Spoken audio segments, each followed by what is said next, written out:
Sejam muito bem-vindos, senhoras e senhores, a mais um episódio aqui do Lado B, o podcast do Biângulo.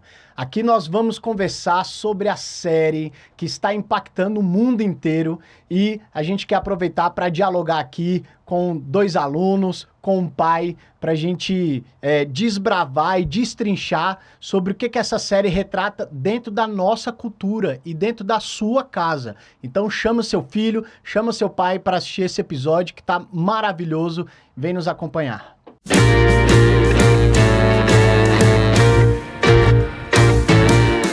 Bom, é um assunto que é um interesse particular meu. Muito prazer, eu sou o Sabino Dourado, eu sou psicólogo, idealizador do programa Oxigênio, que é um programa de saúde mental para adolescentes. Então, por isso que nós estamos aqui. Eu tenho aqui comigo nessa mesa 3 convidados maravilhosos e eu queria que eles se apresentassem para a gente poder debater, conversar um pouco sobre essa série, né, que instigou todo mundo, e queria saber como que a gente consegue se preparar para que, né, tragédias como essa que a gente vê na série possam ser evitadas. Vamos começar pelos mais velhos? Então, Júnior. Prazer, me chamo Júnior, sou pai de um menino de 13 anos, empresário e educador físico. Legal, você estava me falando, né, professor de patinação, cara, como é que é isso? A gente tem uma escola de patinação Que e legal. 90% do público é feminino, Legal. de 3 a 50 anos. De 3 a 50 anos. Ó, você que tá em casa, tá um tempo sem fazer atividade física e quer algo diferente, te incentiva a ir pra patinação. Quando você me falou, eu fiquei imaginando que é literalmente um exercício de mindfulness, né? De atenção plena, porque você tem que estar atento ali à movimentação para não cair. Então é saúde, né? Isso mesmo, e a gente, como é patinação artística, a parte teatral também Legal. é bastante trabalhada, fora os movimentos físicos que são bem intensos. Legal. Seja bem-vindo, Júnior. Obrigado por aceitar nosso convite, Muito por obrigado. participar. Assistiu a série? Com certeza. Então vou querer saber já já. Fantástico. Gabi, Olá, se apresente, mulher. eu me chamo Maria Gabriela, estou no 9º ano de Águas Claras 2 do Colégio Biângulo e eu estudo no Biângulo desde o 1º ano e eu trabalho também já na empresa da minha mãe e do meu pai. Ó, por obrigação ou porque tu quer? Para aprender um pouco Legal. também, né? Legal, vamos falar sobre essa relação também. E nós temos aqui nosso outro convidado de honra, que para vocês que ainda aí não conhecem, é Pietro, né? Mas para os íntimos e para os mais de 70 mil seguidores no Instagram, é Nego Doce. Se apresenta, meu irmão. Oi, eu sou o Pedro Aquiles, eu tenho 15 anos, eu estou estudando no Colégio Biângulo esse ano, comecei a estudar esse ano. Eu sou do 1º ano A da unidade de Taguatinga e eu sou influenciador digital, gravo vídeo pra internet de cabelo, de ironia e etc. E gravo pro Instagram e pro TikTok. Muito bom, muito bom. Sem dúvida, a série aborda, né, sobre esse universo digital e me veio até o desejo de começar com uma pergunta que a gente percebe que, ao mesmo tempo que é uma geração que vem, isso aí não tinha na sua época, na minha, né, ser adolescente e um digital influencer, né, é uma profissão nova. Então, se é algo novo, tá todo mundo aprendendo a lidar, né? Tanto o Pietro, excesso de exposição, quanto os pais, né? Fico imaginando a mãe que deve pegar um Instagram e ele vê lá, tipo, uma crítica, alguém criticando seu próprio filho. Então, tá lá na exposição. Ao mesmo tempo, eu percebo, né? Tenho muitos pacientes adolescentes que o Instagram deles é, tipo, fechadaço, não tem nenhuma foto e a foto do perfil é meio que se escondendo e tal. Como é que foi para você, Pietro, essa alavancagem, assim, pra internet e como você lida com a exposição? Cara, eu lido muito tranquilo com a exposição da internet, porque eu tô na internet já há muito tempo. Querendo ou não, a minha exposição já há um bom tempo. Eu gravo, acho que desde os meus 7 anos de idade, eu fazia propaganda pro GDF, Legal. desfilava na Hering Kids. Então, essa exposição sempre foi muito tranquila, eu sempre fui um menino muito despojado nessa questão. Só que aí eu também era ator, gravava curta-metragem. Legal. Mas chegou a pandemia e pum, não teve como continuar com isso. Aí veio querendo a moda do TikTok, de gravar TikTok. Aham. Aí eu gravava de zoeira, criando um videozinho ou outro. Aí meu Instagram, ele já era um pouco bombado, porque minha mãe, ela sempre cuidou disso, da minha imagem e querer, pô, fazer uma coisa mais tranquila, mais bonita. Então, no Instagram, acho que parou com uns 15 mil seguidores e ficou lá, estagnado. Aí eu comecei a gravar no TikTok e não deu certo. Aí comecei a gravar de novo, criei outra conta, acho que com 4 vídeos que eu tava, 4 dias que eu tava com a conta, um vídeo meu estourou e pegou 400 mil visualizações. Eu falei, pô, será que agora é a hora de querer tentar aventurar nisso? Eu comecei a gravar mais. Aí eu gravava muito, muito, muito. Aí eu comecei a gravar conteúdo de cabelo, que é o que, querendo ou não, é o meu nicho hoje em dia. Aham. Eu gravei um vídeo de cabelo fazendo uma finalização que se chama no dread, que é com aquela esponja, vai fazendo um movimento Aham. circular na cabeça e forma aqueles espetinhos. Da hora. Eu gravei esse vídeo, pum, 7 milhões de visualizações. Aí eu Massa. falei, caramba, acho que esse é o meu nicho, então eu vou continuar nisso. Aí eu gravava mais vídeo de cabelo, 5 milhões, 4 milhões, 3 milhões Que de da hora. visualizações, muitas E você visualizações. você teve algum hater que veio ou falar mal, fazer uma crítica e tal? E como é que você lida com isso? Ah, desde o começo, desde quando eu desse meu primeiro vídeo, sempre vai ter hater. Impossível Aham. você não ter hater estando exposto na internet.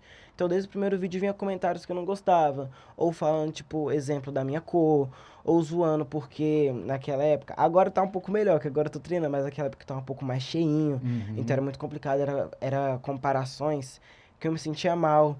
Só que meus pais, eles são empresários do marketing digital. Eles têm uma escola de cursos online. Ah, cara, você tá muito Então, imerso no eu, meio, eu né? tô, eu tô muito imerso nesse meio.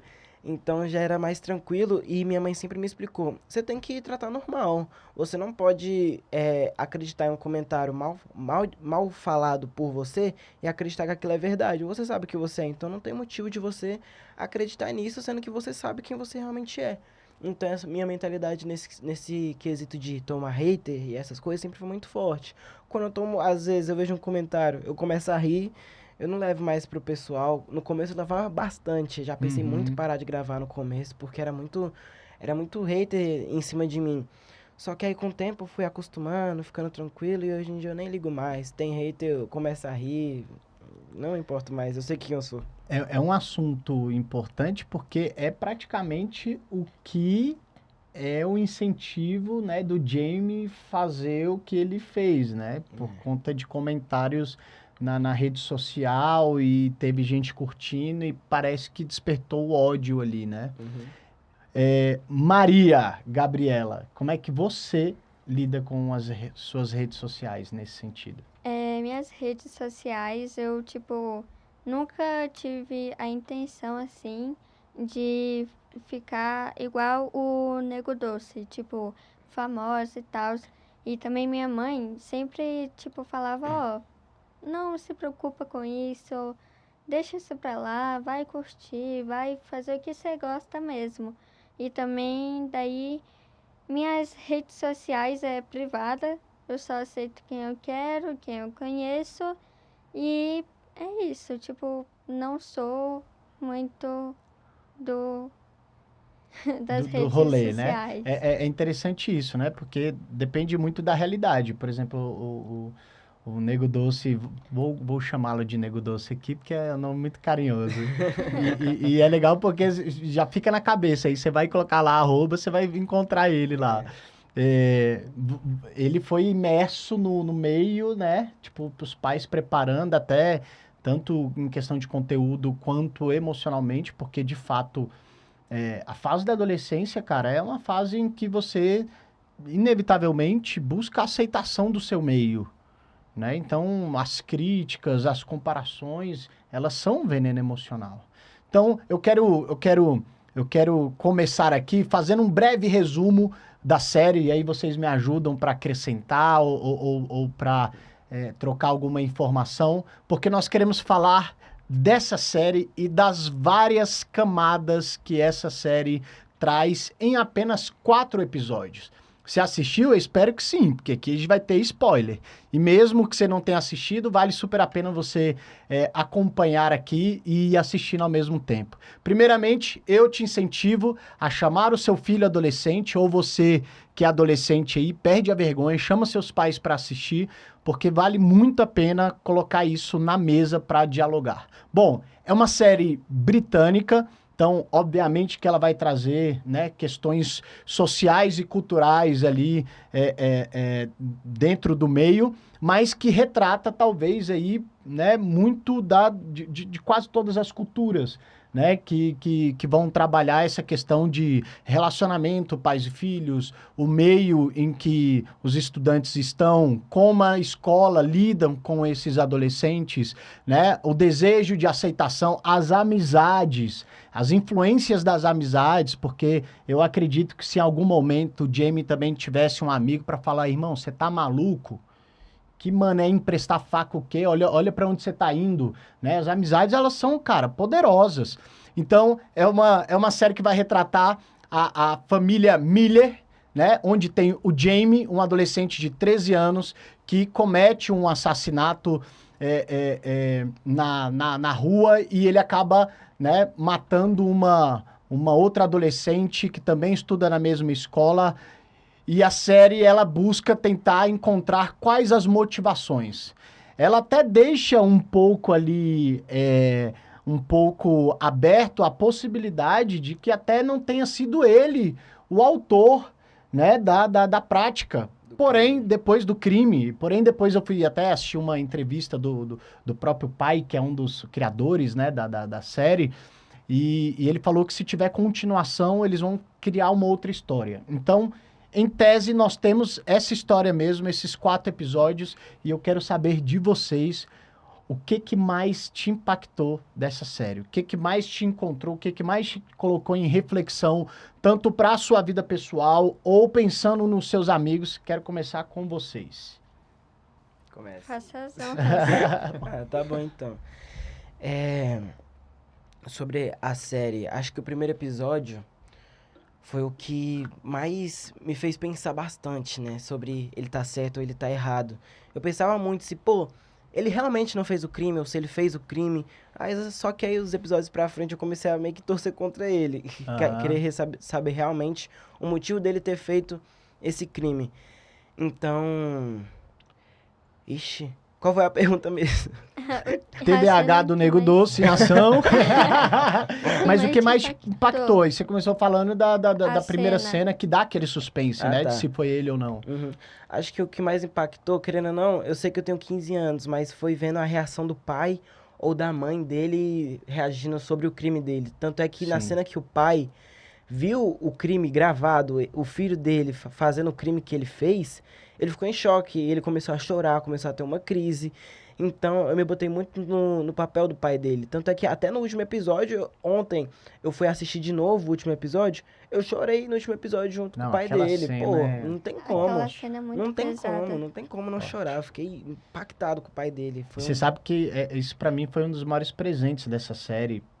E eu fico feliz de ouvir isso de você, porque eu, às vezes, atendo pacientes adolescentes que é muita dificuldade de entender o lado dos pais, né? E perceber que ali estava um pai, né? E o Júnior vai ser a pessoa com gabarito para falar sobre isso, como muitas vezes os pais gostariam que os filhos os compreendessem, né? Mesmo ele tendo as dificuldades dele, dificuldade emocional de abrir, mas eu gostei muito daquela última cena para os filhos repensarem, porque às vezes adolescente, e vocês vão saber falar melhor, não pensa tanto nas consequências dos seus atos.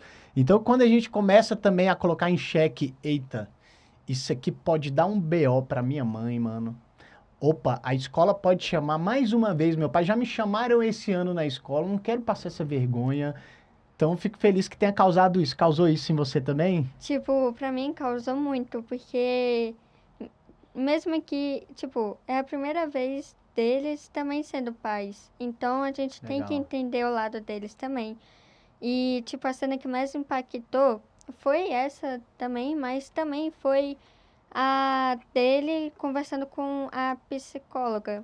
Tipo, cara, ele jogou o chocolate quente, e daí depois já pediu outro e logo depois já explodiu de novo, jogando a cadeira assim, pra ver como é que ficar longe das pessoas de quem você ama pode mudar o seu psicológico Seus e, atos. tipo, seus atos, suas maneiras de agir, assim. Uhum. Então, pra mim, foi muito chocante, assim.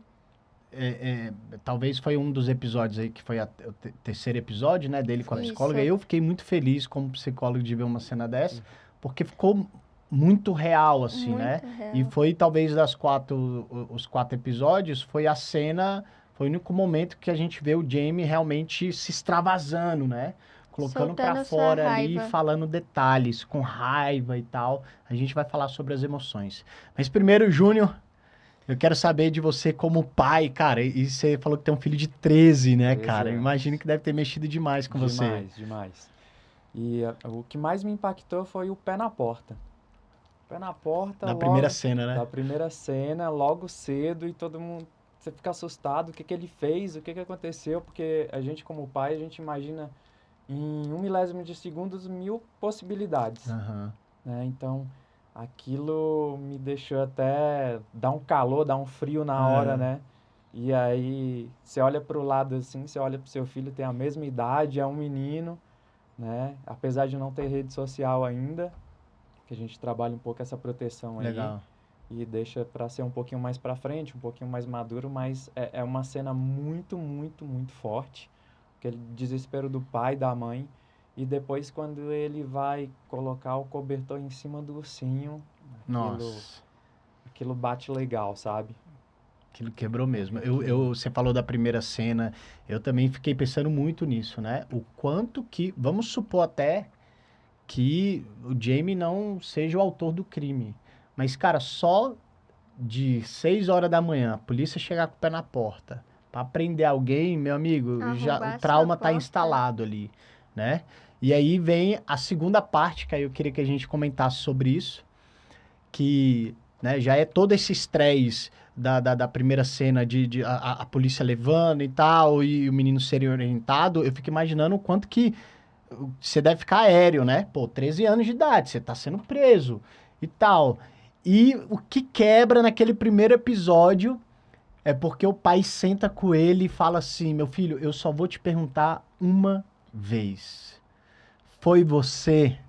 E aí ele fala que não. E ele vai lá e mente, assim. E ele mente. E eu acredito que naquela hora, quando ele fala não, pro pai aquilo deve ter sido um alívio, né?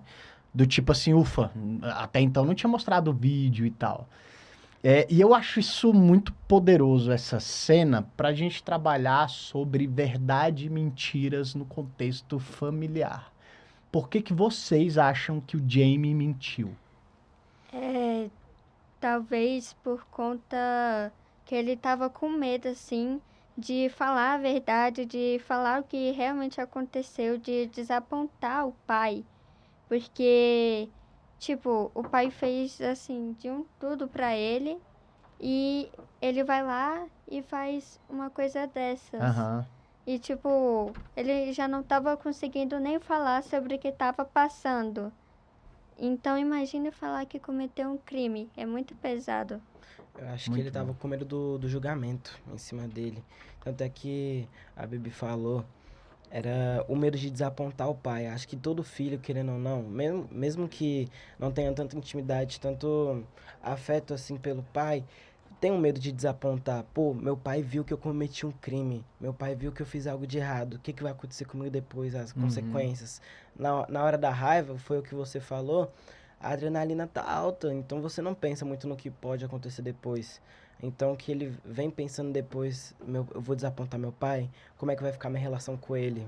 Deve ter feito ele, foi nem, no começo foi mentir. Na real, no começo foi omitir, mas depois foi mentir. Uhum. Tipo, imagine o que sua família vai pensar de você depois que vê que você cometeu um crime. O criminoso tava ao seu lado o tempo inteiro, mas, tipo, a irmã dele, quando descobriu que ele realmente fez isso, ela ficou devastada. Porque não foi só a família também que ele deve ter pensado os amigos, a fama que ele vai ter, querendo ou não, o peso nas costas de ter esse apelido de assassino o resto da vida. Vai quebrar muito ele nesse quesito. Não, com apenas 13 anos, né? Tu tem Como é, um como é crime que nas você vê costas. essa cena aí, Júnior? Te chamou a atenção também quando o menino mente pro lado do pai? Como é que deve ter sido gerenciar isso, né? Entre a verdade e a mentira, até mesmo depois. Ó, que doido, né? Essa contradição. Acho que até mesmo depois que o pai vê o vídeo, eu acho que ele ainda fica um pouco naquela dúvida, porque no último episódio, que é o aniversário dele, que passa um tempo, né? Acho que 9 meses depois.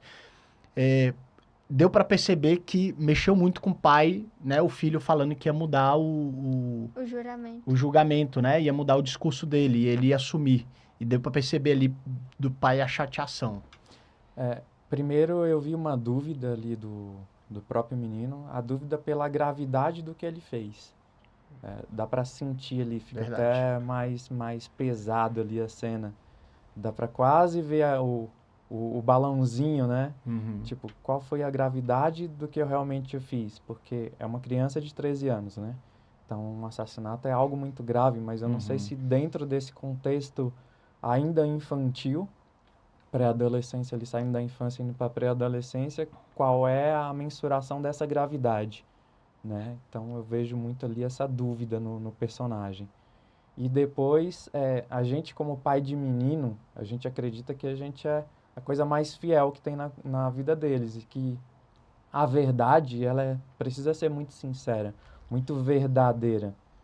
E aí, quando isso não acontece, eu acho que isso é um sentimento de impotencialidade que a gente tem. Nossa, o que está faltando para ele confiar em mim? O que está faltando para que a verdade dele seja realmente aquilo, né? A gente fica muito chocado com isso. Eu até me emociono quando eu trato nesse assunto, porque ser pai de menino é isso. É a gente pensar assim, pô, tu é meu parceiro, eu sou teu parceiro. Vamos estar junto o tempo todo. E quando isso não acontece, eu acredito que o pai ali levou uma porrada muito grande, sabe? Um sentimento de culpa. De culpa, de traição, de eu não fui suficiente e agora a culpa também é minha, né? O que eu vou fazer diante disso? Eu acho que isso até não só em coisas graves, mas também de coisas pequenas. Porque essa construção dessa inverdade, ela vem sendo feita aos poucos. Você não é real em coisas pequenas, nem em coisas médias, daqui a pouco em coisas grandes também você também não acaba sendo real. E a gente, como pai, acaba se preocupando muito com isso. E ser pai, eu falo isso até para os adolescentes, a gente vai entendendo como que é isso todo dia. A gente nunca sabe, não chega no final. Acho que o final disso é quando a gente morre. Mas, não, eu sou um pai pronto, isso não existe. Nunca vai existir. Eu sou uma mãe pronta, isso nunca vai existir. Então a gente sempre vai viver nessa... Será que é o suficiente? Será que eu estou fazendo o que eu deveria estar fazendo? E também as proibições, que muitas vezes eles não entendem, né? Tem uma frase que eu ouvi uma vez de uma mãe e ela falou que... Não, hoje eu tô brigada com minha filha e a filha dela tinha 20 anos na época. Tô brigada com minha filha porque eu não deixei ela ir para uma festa e eu simplesmente falei para ela que eu prefiro você chorando em casa do que eu chorando em casa, porque quando eu estiver chorando em casa é porque você não tá mais do meu lado. E eu nunca esqueci isso na minha vida. Então eu me preocupo muito com isso. Cara, e se a gente for pensar, né, a tragédia, ela pode acontecer com qualquer um, né? Você falando aqui, me veio muito o sentimento de... Eu brinco que eu sou doido para escrever um livro, porque todos os pais que eu atendo, tem uma frase que ela persegue os pais, que é: onde foi que eu errei? Né? Então, é inevitável que os pais vão trazer para si, cara, onde é que eu errei nessa educação? E, a priori, né, ali mostra na série, pais, principalmente a figura do pai, que talvez desconectado emocionalmente, mas era um pai bom, né? Um pai ok, um pai responsável, trabalhador, um pai que lutava pela família. Deu pra perceber isso toda a série. Onde que tá o abismo dessa relação? Eu acho que tá pela falta de comunicação entre os pais e os filhos, porque querendo ou não, a internet, tanto é que ele achava, pô, a gente tá achando ele aqui no quarto, quietinho, o que que vai acontecer com ele? Ele não tá seguro assim? Sendo que a internet não é um lugar seguro. Mesmo eu tendo a internet há um bom tempo, eu sei que a internet não é um lugar seguro. É cruel, é um lugar que você não pode confiar em todo mundo que você conhece. Então, esse fato dele estar na internet fez com que tá no quarto dele, fez com que o pai acreditasse que ele estava tranquilo, só que ele não estava tranquilo, porque a internet Cara, eu acho não que deixa. isso é o maior monstro que eu acho que dificulta para os pais que têm filhos adolescentes hoje, né? Você falou que seu filho ainda não iniciou tanto dentro das redes sociais e tal, mas é justamente essa fala aí, né? Que você acha que porque seu filho está dentro de casa, ele está seguro. E agora com a internet, você não tem essa segurança, É. né? Eu queria saber de vocês, honestamente, assim, ó, qual é o limite da privacidade nesse sentido? Se você está assumindo que na internet não existe segurança, como é que os pais vão fazer essa introdução dos filhos de entregar um celular, ter rede social? Como é que é a realidade de vocês, né? Que são dois polos diferentes. Seus pais fiscalizam ou não? Tem até um certo ponto ou não? Como é que é isso? Meus pais, eles nunca foram de me fiscalizar tanto assim na internet, que querendo ou não, eu trabalho com a internet. Só que começar a ter um celular próprio, meu, que eu consigo mexer nele, querendo ou não, por mais tempo, mais livre, acho que foi com uns 12 anos. Mas sempre meus pais sempre me avisaram, quando eu era muito novo, que eu não posso ficar na internet o tempo todo. Porque meus pais, como eles sabem da internet, eles sabem que tem a Dark Web. Então eles têm medo de, Aham. sei lá, acontecer um negócio desse e eu ir pra lá. Então, eles sempre me avisaram muito disso, mas sempre ficaram perguntando, ó, se você tem alguma dúvida, pergunta pra mim e pra sua mãe. Não tenta tirar a dúvida com outra pessoa, porque vai que outra pessoa que você tenta tirar a dúvida na internet não seja do bem, faça algum mal pra você. Então, essa parte de mexer no celular sozinho, acho que começou a ter uns 12 anos. Só que essa questão da fiscalização, meus pais nunca foram de pegar o meu celular e ficar vendo o que que eu mexo. Não que você saiba. Realmente. Vamos ver se Nego Doce está sendo assediado aqui, alguém querendo esse doce. É. Pior que tem muita solicitação que, querendo ou não, meu perfil é a opção profissional. Então, quando eu fico mexendo lá da minha mãe pra ela ver as solicitações que eu recebo, ver uma solicitação estranha ali, ela já fala, Pedro, o que que é isso? Aí já vai na hora, bloqueia, faz o máximo, porque esse sentimento do pai de proteger o filho é o máximo, ainda mais na internet, pai que sabe que querendo ou não, os meus pais sabem que eu mexo com a internet, o sentimento deles de querer me proteger é muito grande. Só que ao mesmo tempo, o sentimento de proteger, o sentimento de deixar eu viver na internet, eu saber, querendo ou não, me virar sozinho. Então, mexe muito nessa rixa da fiscalização Uhum. e de eu querendo ou não aprender só. Sim. Boa. Tipo, meus pais, como que eles, tipo, não sabem muito sobre a internet em si. Minha mãe, então, ela só fica passando os riozinhos, assim, Uhum. do Instagram, rindo e tal, mas, tipo, eu mesmo só consegui ter meu celular com uns 11, 12 anos. E quando eu criei meu Instagram, que foi com a ajuda do meu irmão, tipo, minha mãe falou, ó, toma cuidado, deixa o perfil fechado, não aceita qualquer pessoa. E assim, meio que eu fui aprendendo mais com a vida em si. Tipo, se tava alguma coisa errada, eu ia lá, ia ver se tava tudo de boa. Mas em si, eu nunca tive muito problema com isso, porque eu não sou muito conectada à internet. Mas,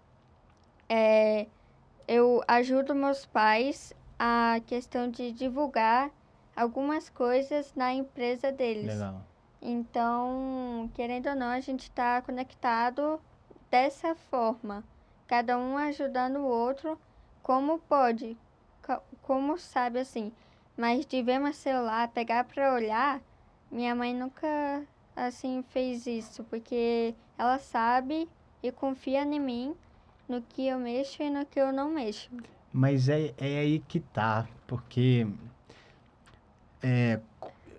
soltar uma provocação aqui, tá? Eu fico me questionando, se eu for pai, como é que eu vou confiar no meu filho de 12, 13, 14 anos, que ele vai ter a maturidade de discernir o conteúdo que ele pode ver ou não? Se nós, como adultos, não sabemos, Acho que a questão é aí que tá. Acho que você, assim, nunca vai saber onde que é seu limite, onde que você pode, assim. Então, mas, assim, às vezes é bom os pais ficarem atentos ao que o seu filho tá vendo, assim. Porque é uma questão de segurança até. Essa questão da... Ai, pode falar. eu quero saber de você, Júnior, essa questão da Já privacidade. falou muito. Você, no caso, né, trouxe aí que seu filho não tem rede social. Como é que é essa aí? Como é que vocês conversam sobre isso? Porque ele quer muito, não quer? Ele teve celular quando ele fez 12 anos, Uhum. né? E ele quer muito ter rede social, mas tanto eu quanto a minha esposa, a gente não acha que é a hora. Porque a partir do momento que você tem um celular na mão, acabou, a probabilidade de você ter o máximo de segurança não existe. Inclusive para nós adultos, Uhum. né? Porque ninguém nunca vai conseguir controlar o que vai aparecer para você na web ou na rede social. É impossível, Uhum. né? Então, acho que quanto mais ele tiver maduro quanto a isso, eu acho que talvez menos prejuízo isso tenha. E ele tá no esporte e a rede de amizade dele, na grande maioria é do esporte. Tipo, ele treina todo dia com o ídolo dele e ele acha isso o máximo. Ele faz saltos ornamentais, né? Massa. E aí os ídolos dele ali estão ali todo dia treinando com ele. Quando ele vai para os campeonatos, o do Brasil ali, ele vê ali. Então isso é muito legal.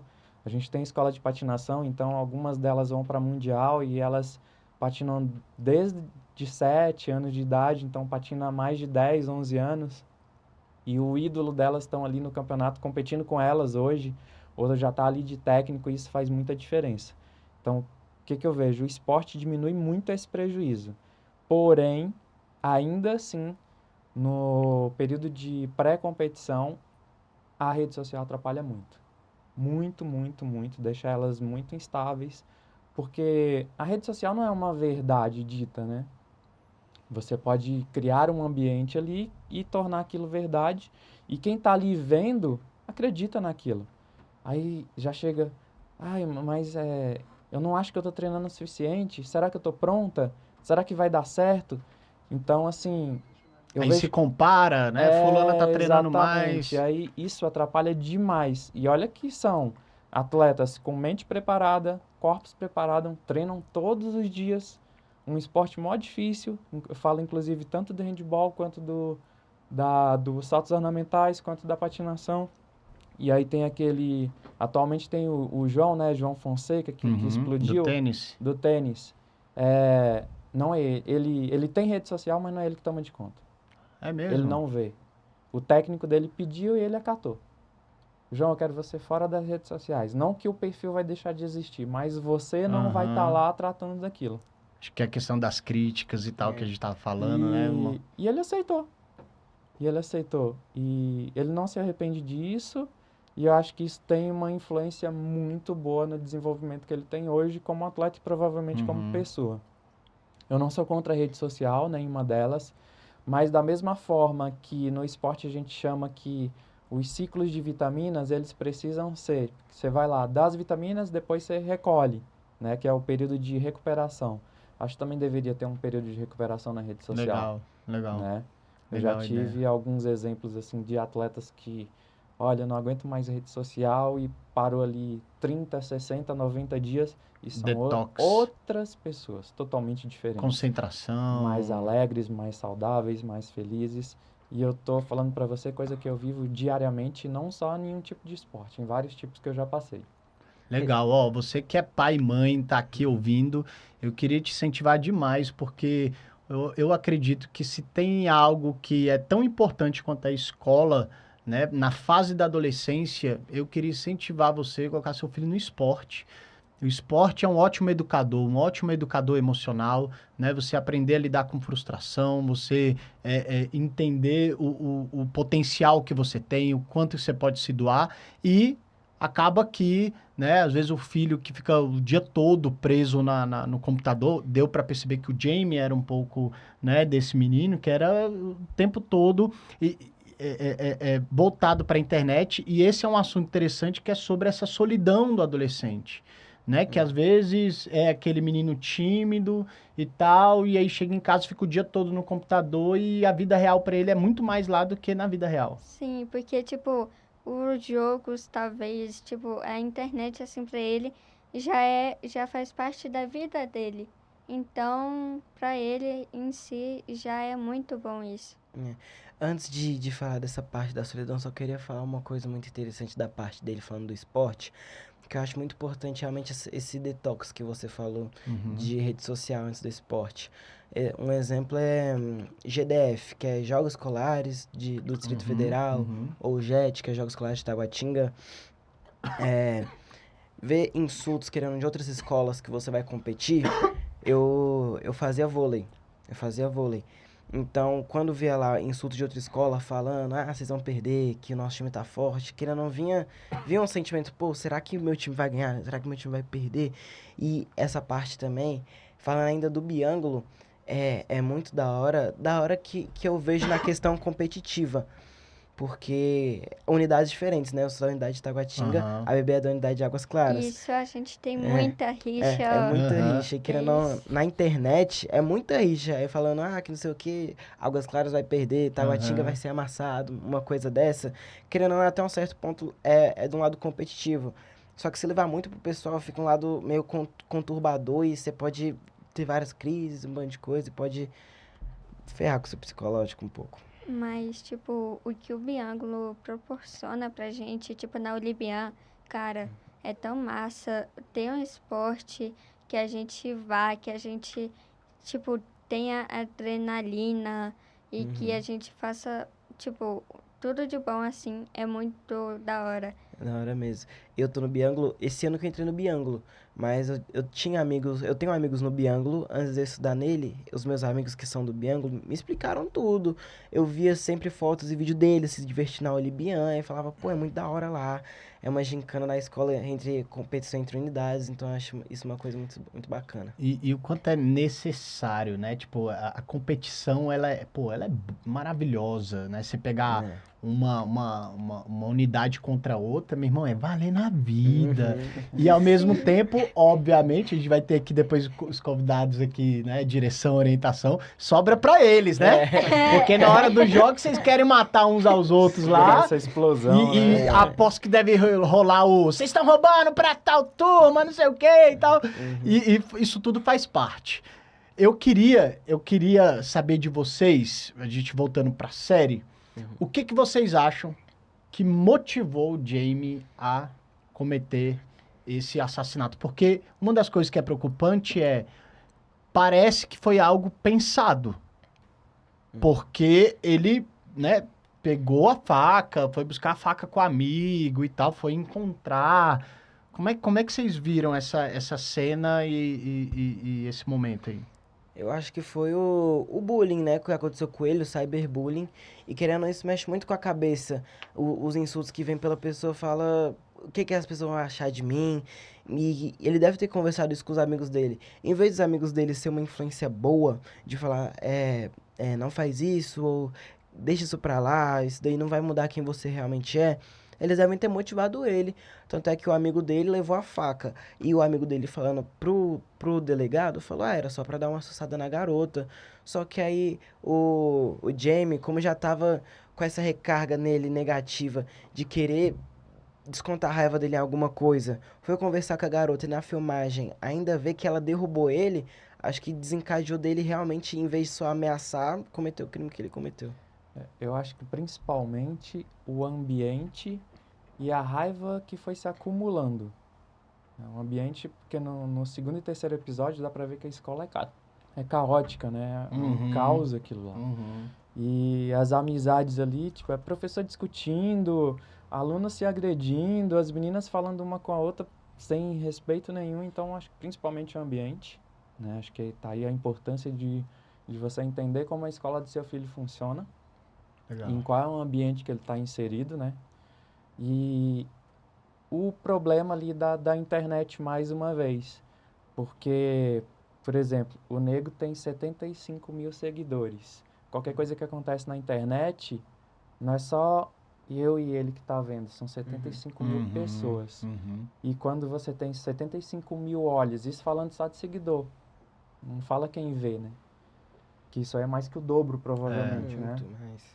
Então, assim, aquele sentimento de que tem aquele tanto de gente vendo aquele bullying que você está sofrendo, aquela agressão, também acaba incentivando muito.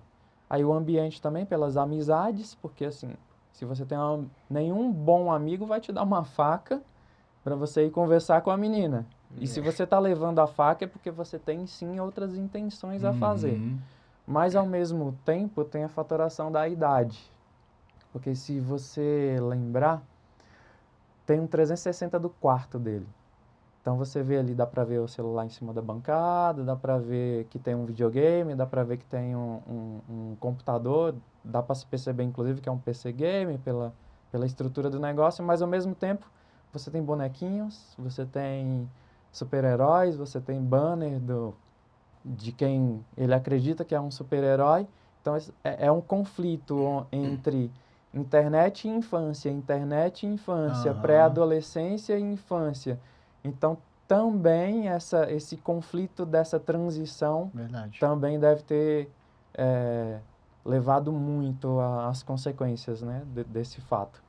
Muito bom esse detalhe. E como é um desafio de fato, né? Essa transição, eu falo que é uma transição em que, né? A criança, geralmente, quem vai suprir os desejos, as querências da criança é papai e mamãe. E aí você entra na adolescência, né? Você começa a ter mais responsabilidade.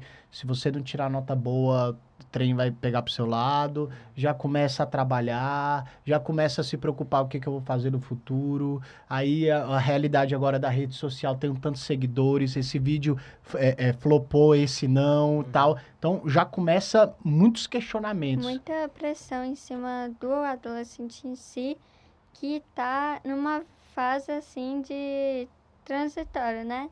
Que, como ele falou, da infância e da adolescência. Então, acho que são muitas coisas assim que deixam em dúvida, deixa em questionar. Como é que vocês lidam com essa transição, com essa fase, com as pressões? Na transição da infância para adolescência, eu me mudei para um condomínio. E nesse condomínio, no meu condomínio passado, era um condomínio mais tranquilo. Era, querendo ou não, menos crianças brincando junto comigo. Então era algo mais suave. Eu não tinha também tanto acesso à internet como eu tenho hoje em dia. Só que quando eu mudei para esse novo condomínio, era outra coisa, né? É um condomínio mais cheio. É um condomínio com mais crianças que descem mais quase todo dia pra brincar, pra jogar bola. Tem influência de outros amigos de fora que é do condomínio. Então essa transição minha chocou muito porque eu vinha de um condomínio que não existiu bullying em cima de mim, essas coisas, para um condomínio que quando eu cheguei eu fui comparado com muitas coisas por questão da minha aparência física e da minha cor. Então foi a minha transição, eu vou dizer que foi um pouco conturbada no quesito de mentalidade, de eu pensar, pô, por que eu me mudei pra cá, tô fazendo mal pra ninguém, eu tô recebendo isso? E eu não tô entendendo porque eu tô recebendo isso, sendo que eu não faço nada. E minha mãe veio falando pra mim, me explicando, filho, é adolescência, querendo ou não, você tem outros pensamentos, você tem outros atos, então muda muito, não só na minha cabeça, de quem sofre, como na cabeça de quem faz, de pensar em fazer o bullying, pensar em fazer essas coisas, complica na cabeça do que faz e do que recebe. Sim, é como o Pietro falou, tipo, nessa fase assim, eu me mudei para uma casa e daí eu tinha muito acesso à piscina, então eu aproveitei muito, principalmente que era pandemia, então aproveitei muito com os amigos que iam para lá para minha casa. Mas já na fase indo para adolescência, tipo, pesou muito para mim também, porque muitas pessoas falavam da minha aparência, do meu cabelo, porque eu era criança, não sabia finalizar meu cabelo. Daí falava, cabelo de palha, cabelo de não sei o quê. Então isso complica bastante na cabeça da gente, mas faz que a gente fique mais maduro e saiba lidar mais com as responsabilidades. E desde então que eu comecei a trabalhar, daí eu comecei a ter mais responsabilidade para o meu lado e conseguir lidar mais fácil com essa questão.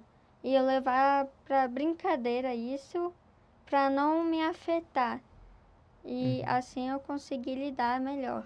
Eu concordo com você porque nessa minha transição foi muito complicado desses insultos em cima de mim, eu não sabia o que fazer. Só que aí com o tempo eu fui melhorando e aprendendo que esses insultos eu não posso levar pro pessoal. E querendo ou não, eu tinha que acreditar no que eu faço e não no que os outros fazem. Então com o tempo também foi mais tranquilo nessa questão da transição. Só que a transição é diferente agora, né? Que agora tá indo pra outra transição. A de infância pra adolescente foi uma coisa. Agora que eu tô com 15 anos, falta 3 anos pra me fazer 18. Na real, 2, né? Que esse ano eu faço 16 ainda. Então, agora é a transição de adolescente pra um jovem adulto. De pensar, pô, eu tenho que pensar, como você fala, eu tenho que pensar nas minhas notas. Tenho que pensar em ser um bom amigo, um bom filho. Tenho que pensar, querendo ou não, como eu trabalho com a internet, nos vídeos que eu tenho que fazer, na cadência que eu tenho que ter de vídeos feitos para fazer, no que eu vou fazer do meu futuro. Se eu realmente faço algo mais concreto, que é os trabalhos, ou se eu realmente vivo da internet. Então é outro tipo de pressão, mas que também não pode comparar uma pressão de adolescente para jovem adulto, de infância para adolescente, porque ainda é complicado essa parte. Sim, porque cada um tem seu diferencial, então Uhum. é bem complicadinha. E é tão triste ouvir isso. Eu sei que em várias gerações, né, o bullying aconteceu, mesmo quando ainda não existia o nome. Né, alguns até, talvez, de gerações passadas vão olhar até essa perspectiva do bullying como, isso é besteira, tem que meter a porrada, tem que... E eu fico ouvindo vocês, eu fico assim, cara, não faz sentido a gente querer zoar um ao outro pela diferença. Ó que doido, né? Tipo, porque você tem um cabelo diferente, porque você tem a cor de pele diferente, porque logo numa geração em que a diversidade está sendo tão aclamada, né? E às vezes é justo na diversidade, por exemplo, imagina se você tivesse é, é, é, é, por conta de uma crítica do seu cabelo ou da cor da sua pele, imagina você ter esse recluso e isso acabar com sua autoestima e tal, e muito pelo contrário, hoje você faz conteúdo, inclusive ele tem um e-book, ó que legal, né?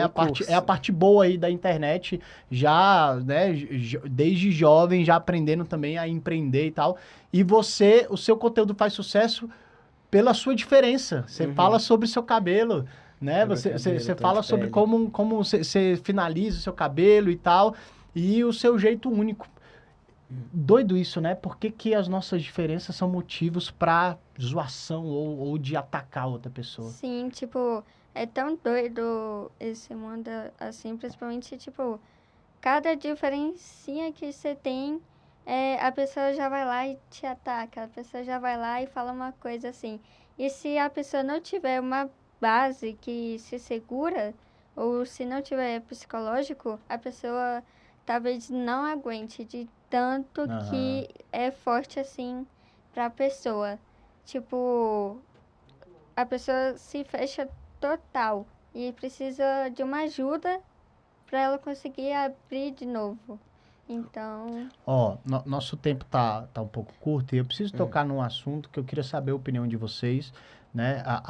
Dá para perceber que uma das motivações ali do assassinato e tal foi, né, o fato de que a Kate, se eu não me engano, né, que foi a menina vítima. que morreu, ela fazia insinuações em relação ao Jamie sobre incel, né, sobre ser um red pill.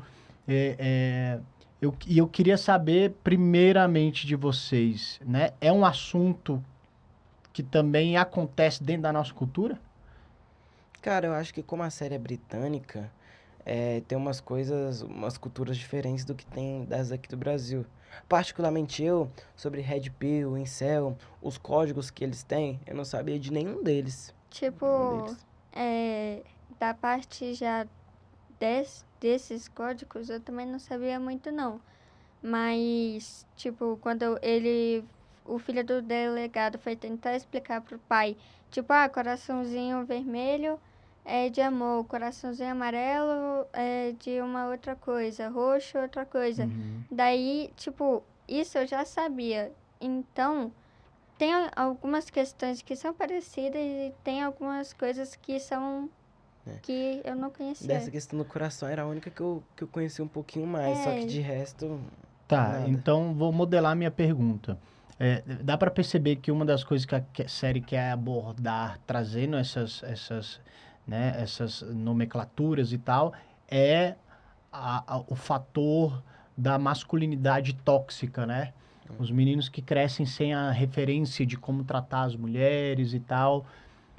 Existe algo semelhante no contexto hoje do adolescente brasileiro e principalmente na internet? Muito. Entendi. Bastante. Tipo, tem muitos jovens que ainda não sabem como tratar em si uma mulher, como que ela deve ser tratada. E sim, acham que é um objeto ela. Então, tipo, é bem... Querendo ou não, hoje em dia tem até conteúdos desse quesito de realmente insultar a mulher. Uhum. Tem criadores de conteúdo que fazem vídeos desse quesito. Querendo ou não, tem gente que leva pra brincadeira, gente que não, mas tem muito meme, muita trend falando tipo de mulher ter que lavar louça, ter que fazer tal coisa, ter que fazer comida. E tipo assim, não no sentido. Às vezes umas pessoas podem levar pro sentido da ironia, só que outras podem levar pro pessoal. E isso mexe muito, além do mais, um assunto que tá na internet, que pode ser mostrado pra todo mundo, é um assunto que debate muito. Sim. E se for ao contrário? Se a pergunta for ao contrário? Se as mulheres... Da mulher pro homem, né? Isso, Aham. isso. Tipo, também tem muitas mulheres em si que, tipo, fazem o homem se sentir mal. Fazem o homem se sentir, tipo, sem nada de valor. Até porque eles trazem a teoria do 80-20 também. É. Você já ouviu algo a respeito dessa teoria e realmente rola essa percepção no universo masculino do adolescente do tipo, cara, aquelas minas lá só querem conversar, só querem trocar ideia com esses caras aqui. Então, tipo assim, agora tá mudando um pouco. Tanto é que já eu trago mais esse assunto que dessa parte que tá mudando. Mas, querendo ou não, além do mais na adolescência, hoje em dia, nos jovens adultos que tem o quê? De uns 20, 22 pra baixo, tem a questão de ter menino ou menina padrão. Tipo, um padrão de beleza que encanta mais. Em vez de ser a sigla 80-20, é tipo um padrão. Um padrão, exemplo, branco, do cabelo liso, do olho um pouco claro, musculoso e etc. Essas coisas assim é tipo um padrão que a maioria da sociedade quer. Isso seria tipo um 80-20. Só querendo ou não, hoje em dia, como você falou, nessa geração tá tendo muita miscigenação, os padrões estão mudando. Querendo ou não, antes eu era um menino que sofria muito por conta da minha cor. Hoje, se eu vou ver os comentários dos meus vídeos, é só o povo elogiando, que menino lindo, que pretinho lindo, que não sei o quê. Então, o padrão, hoje em dia, eu Nego acho que doce tá em alta. pior que tá. Então, Tipo, que nego... então Tipo- os padrões, eles estão se diversificando. Aham. E querendo ou não, ao invés de ser, acho que 80-20, acho que tá aumentando mais essa escala, assim, de homens, de serem os escolhidos. Entendi. Meu povo, que papo bom, a gente poderia ficar aqui Muito tranquilamente, bom. né? Mais um bom tempo, teria muita coisa pra gente abordar, mas eu queria que cada um deixasse aí uma mensagem final, ou em relação à série, ou para os pais e filhos. Queria que cada um deixasse uma mensagem. E eu fecho. Quem começa? Por de novo, né? Bora. Vamos lá. Papai, mamãe, a gente batalha todo dia e a gente aprende a ser pai e mãe todo dia.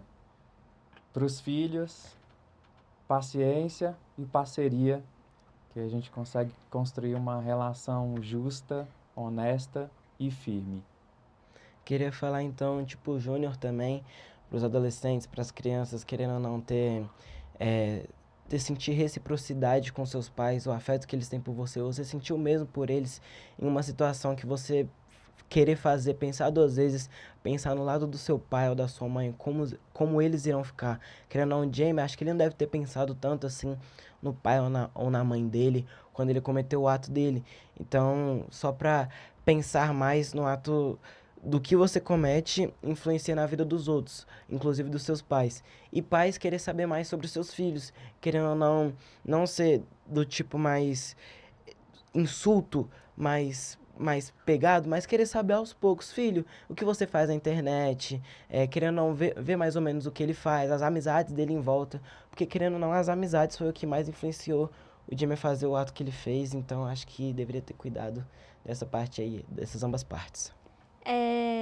Eu queria muito falar, tipo, sobre o que o Pietro falou, que é sobre os pais se interessarem nos assuntos do filho.